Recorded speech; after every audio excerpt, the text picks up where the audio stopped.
Now, I have seen in times past people even sitting there fishing. Oh yeah, yeah. You do need a valid Kentucky fishing license, but the catfish, I've seen a 72-pounder caught out of there. That's been a few years back. Had a second grade group with me, and the kids were more interested in the fish. So now, here's one thing we need to touch on. You do presentations. You go to schools. You go to businesses.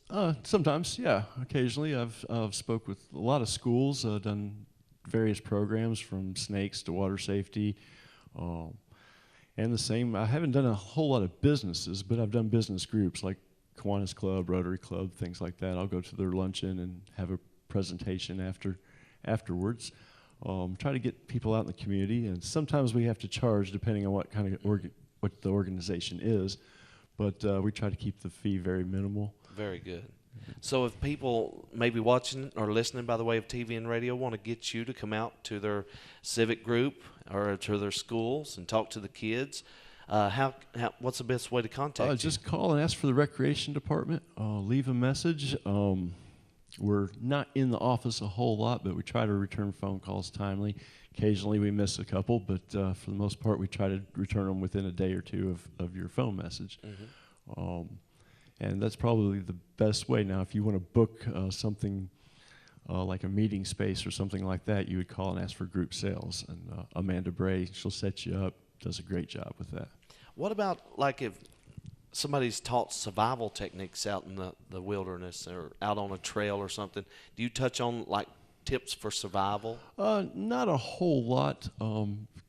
A lot of that's because of liability, but I do talk about, basic first aid.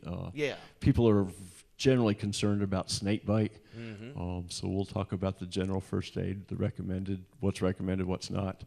A lot of people have watched too much TV and get a little overexcited about a venomous snake bite, and there's nothing to laugh at, but Exactly.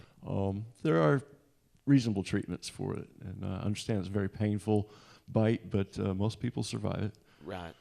You just got to use good common sense and keep your eyes open. That's the main thing. Oh yeah, yeah. Just be aware of your surroundings. Use common sense. If it doesn't look safe, then it probably isn't safe. Right. I was walking about a few months ago down a trail out in the woods, and there was a snake laying in the middle of the trail. You just got to be observant. Oh yeah, and snakes aren't looking for people to bite. Right. They want to avoid us, but it's their home. So my advice when you see a snake like that is just give it plenty of space. They'll usually crawl off on their own. Most of the time when they realize you're there, they're out of there. Right. They just don't want any part of people. That is so great. We've touched on so much today. What are some things that you'd like to leave with the people? Maybe encourage them, tell them? Well, I'd like to encourage people to get out and enjoy the park. It's your park. Mm-hmm. It's everyone's park, and it's just beautiful. Whether you've got a few hours or a few days or a few weeks even, check us out. Come on out. Enjoy the nature. Enjoy the programming that we have. And just kind of reconnect with nature, especially kids today. They're so involved in all this organized sports and other activities, and that's great. But sometimes they just need some time to get out and run a little wild in nature and learn a little bit about that.